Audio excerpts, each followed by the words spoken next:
सद्गुरूंचे पुण्यस्मरण,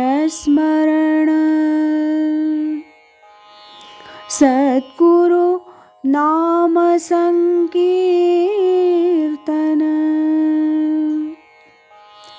सद्गुरु गुणानुवाद गान, श्रवण मनन सद्गुरूंचे, श्रवण मनन सद्गुरूंचे. आज ऐकूया स्वामी स्वरूपानंद एक अलौकिक राजयोगी या ग्रंथातील प्रकरण 3, या कोकणात हे सुंदर पावस गाव, याचा भाग 2. पावसला जाण्यासाठी म्हणून मला भाट्याच्या खाडीवर जायचं होतं. खाडी कुठे आहे हे मला माहीतही नव्हतं, म्हणून एक हमाल केला. त्याच्याजवळ माझी बॅग दिली आणि भाट्याच्या खाडीवर घेऊन चल असं त्या हमालाला सांगितलं.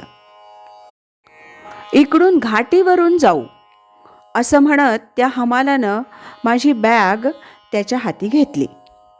घाटीवरून चल नाहीतर पाठीवरून चल, लवकर चल असं त्या हमालाला उत्तर देऊन मी त्याच्याबरोबर चालू लागलो.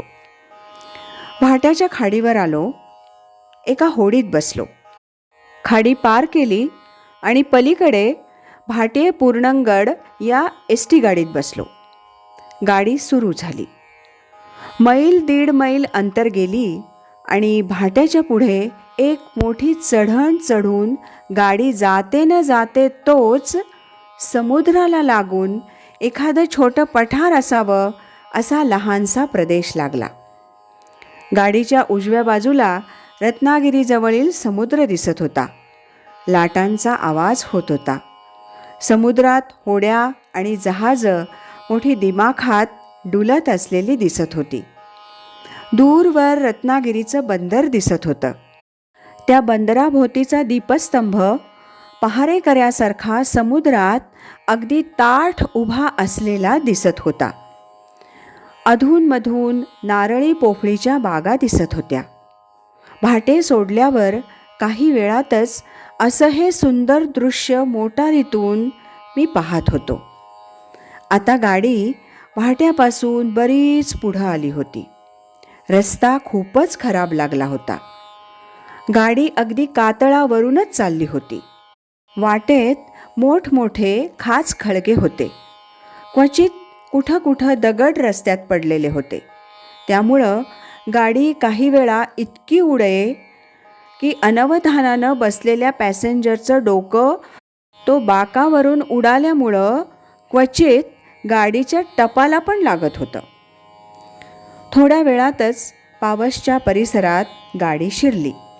रस्ता अति अरुंद असा लागला, इतका की समोरून एखादं वाहन आलं की आमच्या गाडीला वा त्या वाहनाला थोडंसं मागं पुढं करून किंवा थोडीशी माघार घेऊनच मगच जायचा मार्ग करावा लागत होता.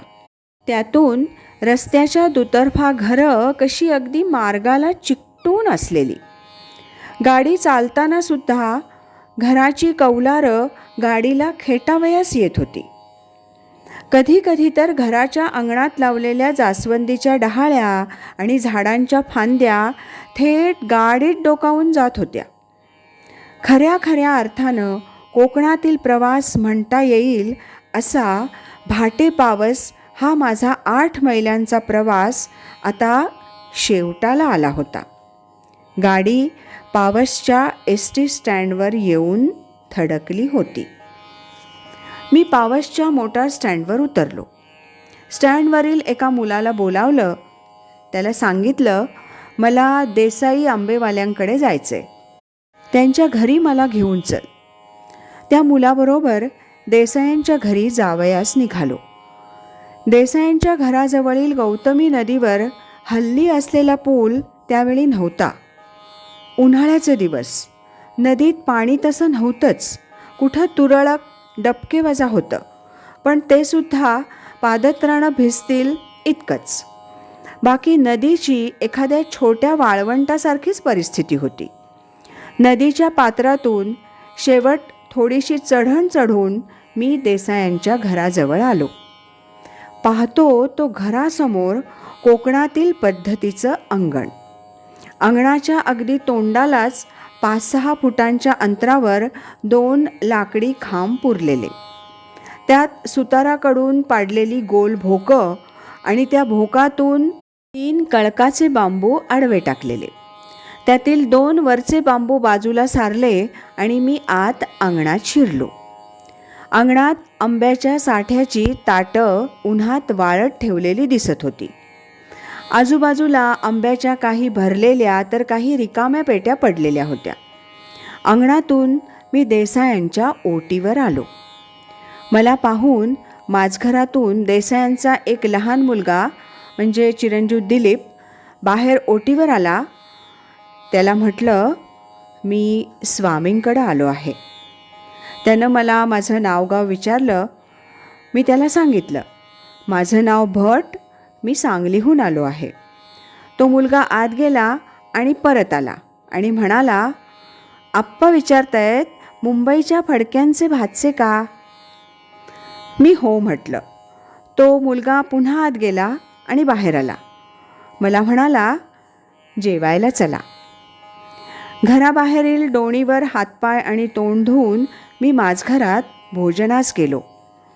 माझघरात देसायांकडील काही मंडळी भोजनास बसली होती. त्यांचं भोजन उरकतच आलं होतं. जवळच मांडलेल्या एका पानावर मी भोजनास बसलो.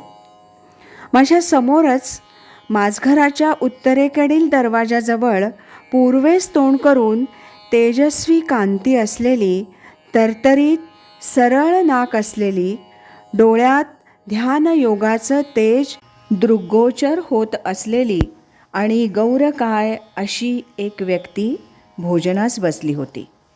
केस अगदी विरळ असे कापलेले, मलमलची पातळशी शुभ्र बाराबंदी घातलेली आणि गुडघ्यापर्यंत शुभ्र पंचावजा धोतर परिधान केलेली ही व्यक्ती विचारवंत, विवेकी आणि तत्त्वज्ञ आहे हे त्या व्यक्तीकडे पाहून सहजच असं समजत होतं. स्वामी स्वरूपानंद म्हणून म्हणता ते हेच असं मी लगेचच ओळखलं होतं. आज इथेच थांबूया. उद्याच्या भागात आपण या 3ऱ्या प्रकरणाचा 3रा भाग ऐकूया. श्रीमद सच्चिदानंद सद्गुरू श्री स्वामी स्वरूपानंद महाराज की जय. हरि ओम तत्सत.